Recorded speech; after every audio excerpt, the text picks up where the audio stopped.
Good day everyone. Today we are going to discuss about the family stress, crisis, and resilience.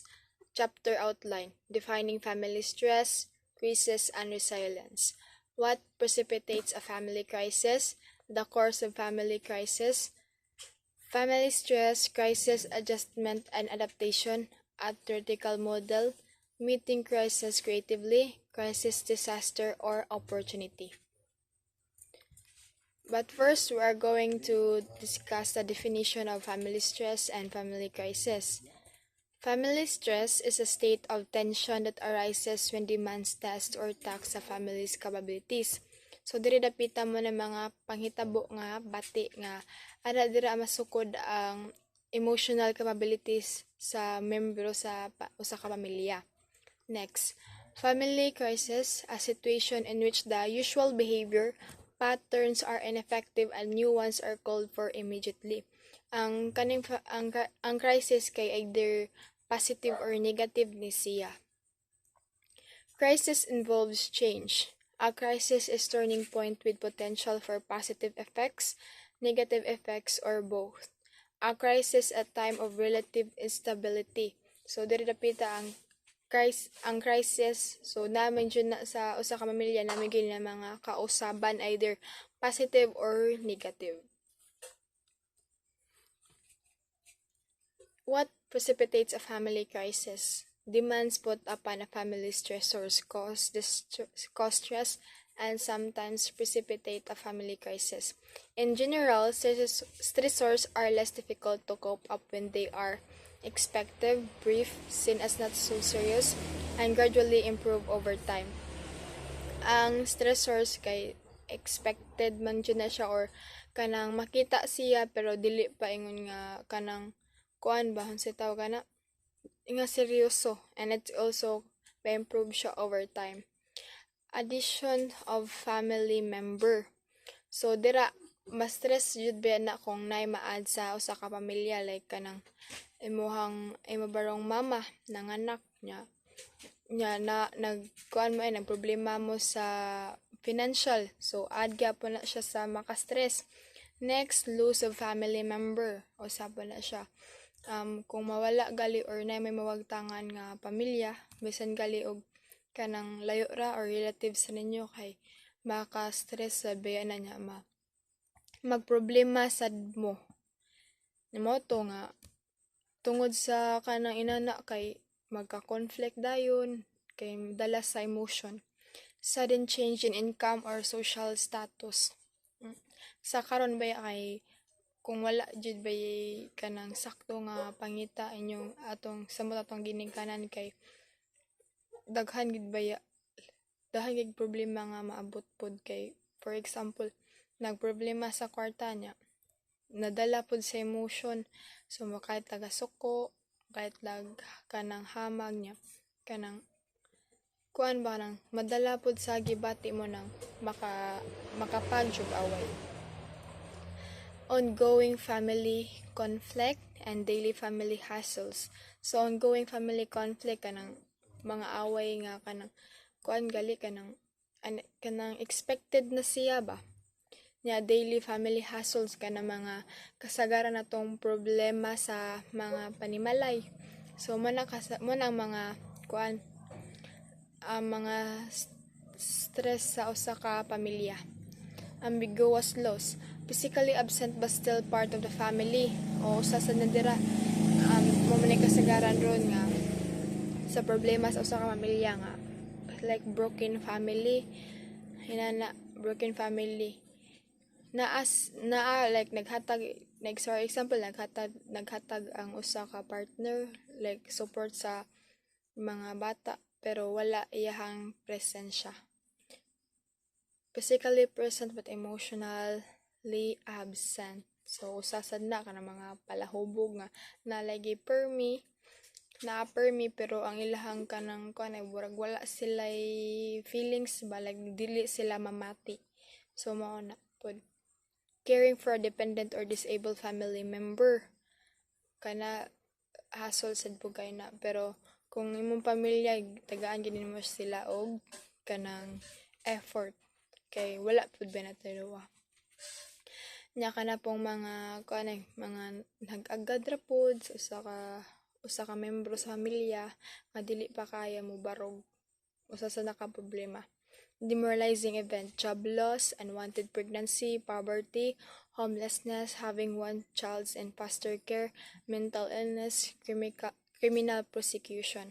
So diri dapita kay kanang mga o kato sa job loss, mga trabaho, kanang wala nga gituyo nga pagbuntis, o kanang mga walay kapuy-an og ang kaning kalisod o usa sana sa dili gid mawala sa usa ka pamilya, like masugatan bisan galig membro ra sa pamilya mo nay kasagaran problema sa usa ka pamilya nga dapat i-cope up dayon kay para gali walay mahitabo nga conflict gali sa usag-usa kay kung nabay mga bati nga kanang nahitabo niya kung dili dayon tagag solusyonan kay nabay posibilidad nga modako pa na siya, daghan pa kay mga ma-damage. Dili lang kay kato nga dapita ang maapektahan. Types of stressor. Pag nasulti naman to na ako like sa addition of family member. Nakita man niyo sa picture nga bagong baby. Another member of the family. Loss of family member. Ambiguous loss, sudden unexpected change, ongoing family conflict, caring for dependent, ill, or disabled family member, demoralizing event, daily family hassles, anxieties about children in a culture of fear. So, mo ni ang type of stressors nga dapat sa wala pa ta nagsugod og sudog atong kagaling pamilya, dapat aware na tani og prepared na tani para dili pud ta makalitan. So, that all mara to akong part. Thank you so much for listening. So, good day everyone. So, ako ang ikasunod nga reporter sa amo ang topic. So, ang ako kay types of stressors. Daily family hassles such as child's cooling down with chickenpox put demands on a family sometimes. Everyday hassles pile up to result is called a stressor overload. So, there are types of stressors when it comes to family crisis. Nya, di man gina siya malikayan nga. And every family na gina siya mga crisis. Either unrelated or related. So, depende rin na sa mga problema sa every family. So, di medyo na siya malikayan kay na medyo tayo problema no when it comes especially nga mga parents na tapuhon or mga parents din ha na medyo na sila mga problema. So daily family hassles such as child's coming down with chickenpox. So especially sa kanang mga bata nga kanang pinakalit-kalit ra bitaw nga panghitabo, which is ang example pud kay kanang chickenpox. So ang chickenpox kay kanang mga burot-burot pa na or butlig-butlig sa mga panglawas. So na dyan siya mga i-take nga medicine. So, ikaw, parent ka, hasulan jud ka kay kanang, bitaw, kanang gasto pa, inya. Napay mga medicine nga, dapat i-take niya, mag-care pa kasi imong mga bata. Like, everyday, niya. Sad kanang, napay na siya mga, dapat pambuhaton, yun sa mga parents nga, para, ang chickenpox kay dili bitaw mo grabe. So, muna siya example sa stressors niya. Sometimes, everyday hassles pile up to result is called a stressor overload. So, kanang bitang nasubraan na lang nga problema. Kanang karon kay nagproblema ka usa. Inya, wala pa nimo wala pa nimo siya take down ang kanang nga problema. So, inikaugman na pag another problema. So, mag-pile up na siya. Like, managhan. So, mana siya ginatawag nga stressor overload. Like, grabe na jud kay kakadag nagag-stress bitaw or stress ta kay ka sa mga problema nga naa nimo. So, kuano nato ang stressor overload ug unsa gid na siya. So, of course, when a family members may be stressed, di ba kung gingon ganina, stressed not just by one serious problem but also by a series of small related stressors that build on one another too rapidly for the family to cope effectively. So, there are different types of stressors. Inya, kung managhan niya na siya, ang ginatawanan niya kay stressors overload. And then, manang ginataw gisulti ganina nga ang mga stressors gid nga naa sa family kay kanang kuan na siya kanang seryoso bitaw, like dapat jud bitaw imo siyang i-cope, especially sa mga health related sa usa ka kanang bata. For example, kana lang fever inana nya tulo ka buk, for example ha, tulo ka buk imong anak inya ang usa kanang sana nagimo, ang usa sad kay gilantan, ang usa sad kay kanang naglain ang lawas inana. So kuha na siya kanang types of stressors na siya sa family. So ikaw as a parent, unsa man nimo pag-cope, o di ba? So nara na nimo ug unsa na nimo pag-cope or unsa na nimo pagkuha ng kanang problema. So depende ra po sa mga strategy sa mga parents nga gigamit. But when times there are some times mangyud nga kana bitong like ma-over na jud kay ang problema. So ikaw as a parent kay kanang kuan na jud ka kanang di ka mabalaka ana, dapat kanang kuan lang kanang focus lang ka sa kana nga stressors, but make sure nga kanang kuan sad kanang okay ra pud imong pag-focus pa, like di pud bitaw siya palabanan kay bad pa na siya sa imong health.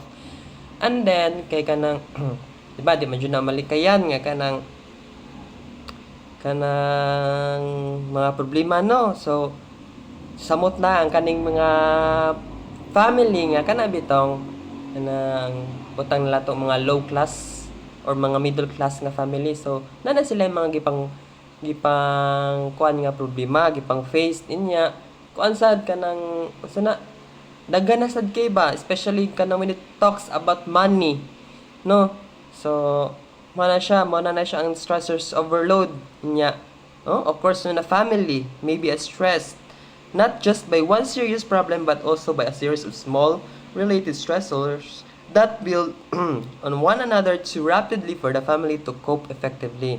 Mo gina nga kanang dapat i-cope gina nato siya or kanang hatagan gyud og solution ba ang usa ka stressors kay kuan man sad kanang it's for your own good man sad sa imong san nimo parent ka og sa imong anak. So course of family crisis, the event that caused by the crisis, kanang mga panghitabo sa crisis or mga naguna nga nahitabo. So next is period of disorganizations that follows. For example, nananahitabo inya pag ikaduha kay naglibog na bitaw ka ug unsa nimo pag-cope ang kana nga stress or kana nga stressors inya unsa nimo pag-cope inya kuansay kana bitong mobile. For example, wala pa man siya na-cope ang kana nga problema inya ini katawd-tawd na nanapoy another problem, so mobile na siya. Walay ka na bitong sana managhan ang kanang problema. So dapat imagine na siyang ikanang kuan kanang hinay-hinayan og kanang cope gyud ug samtang much better gyud nga kanang imagine siya kanang kuan jud dayon ba kanang sana buhaton or kanang hatagan og bili ang kanang stressors nya. Sunod kay reorganizations or recovery phase after the family reaches a lower point. So mga recovery phase ani sa kana bitang mga nahitabo, like kanang kuana unsay mga dapat unsa ikaw parent ka unsay dapat nimo buhaton after or after and during sa kana nga problema. So next is vulnerable families. Families that are having difficulties or functioning less effectively before the onset of additional stressors. So kani mga naglisod kani nga families kay kanang mga naglisod bitaw ni sila og unsaon ay mo na sila yung mga type of families nga naglisod bitaw sila og unsaon gyud pag cope up sa kanang stressors effectively.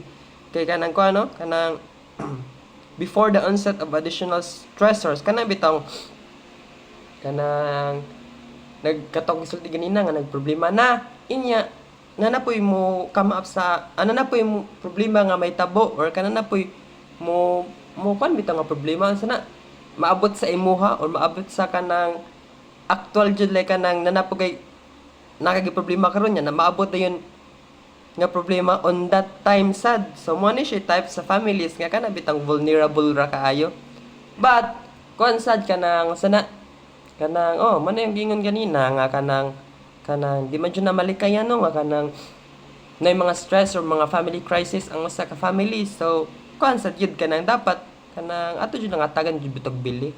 Like kanang hatagan ginatog kanang solusyon sa kanang nga problema. Dayon-dayon, di kay padugayon sa gyud. So next is resilient families.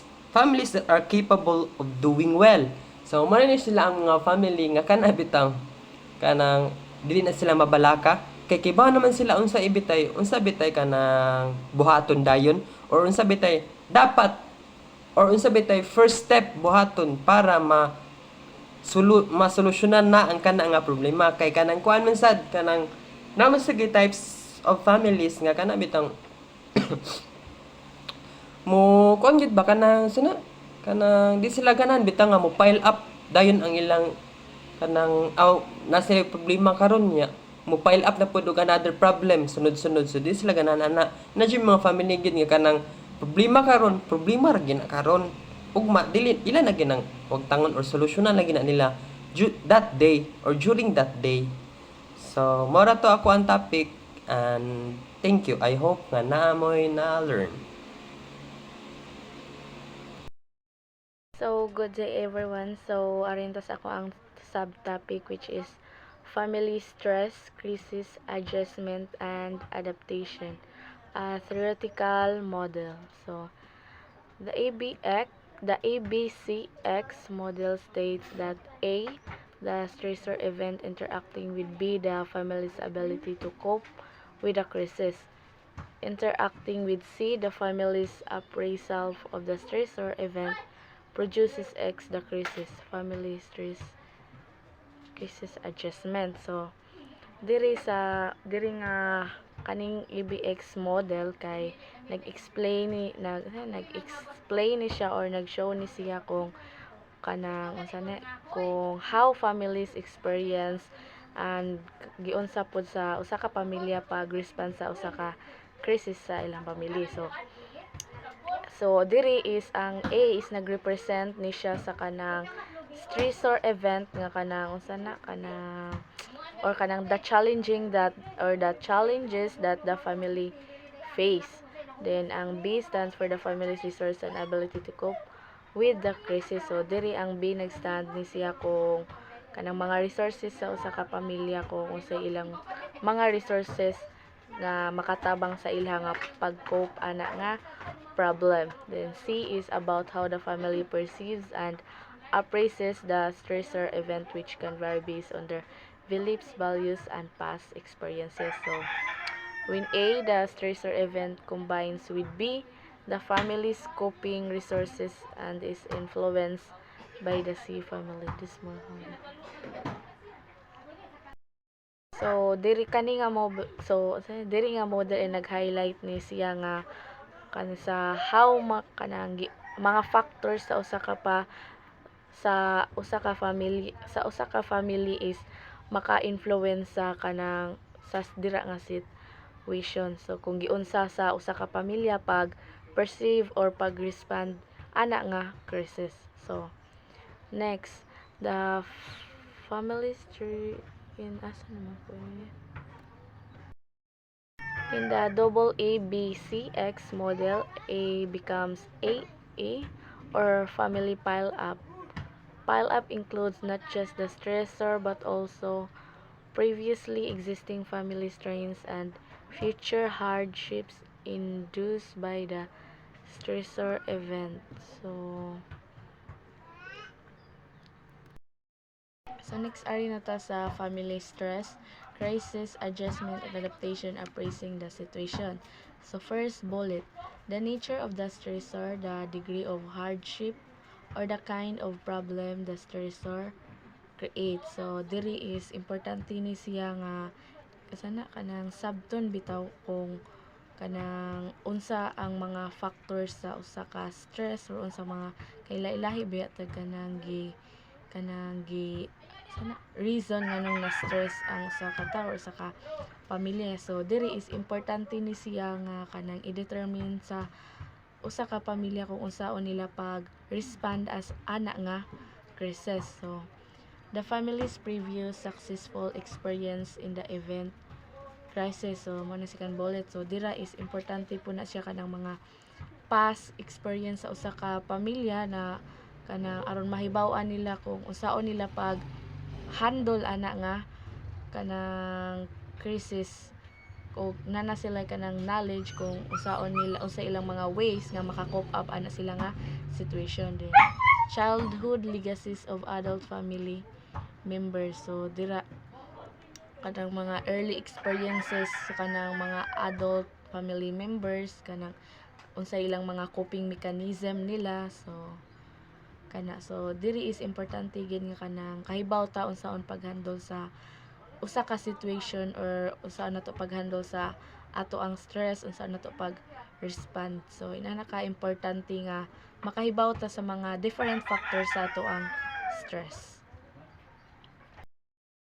So next ari na ta sa kuan. So diri sa crisis meeting resources is kanang resources sa usa ka pamilya kung unsaon nila pag pag cope ana nga situation or ana nga problem. So natay three type: personal or individual. So diri is kanang lahi-lahi man tag kanang coping mechanism na tagsa-tagsa nato. So dira is dapat mahibaw-an sa usa ka pamilya kung unsay strength and weaknesses sa each member nila, kay para aware pod sila kung unsaon nila pag cope up ana nga situation.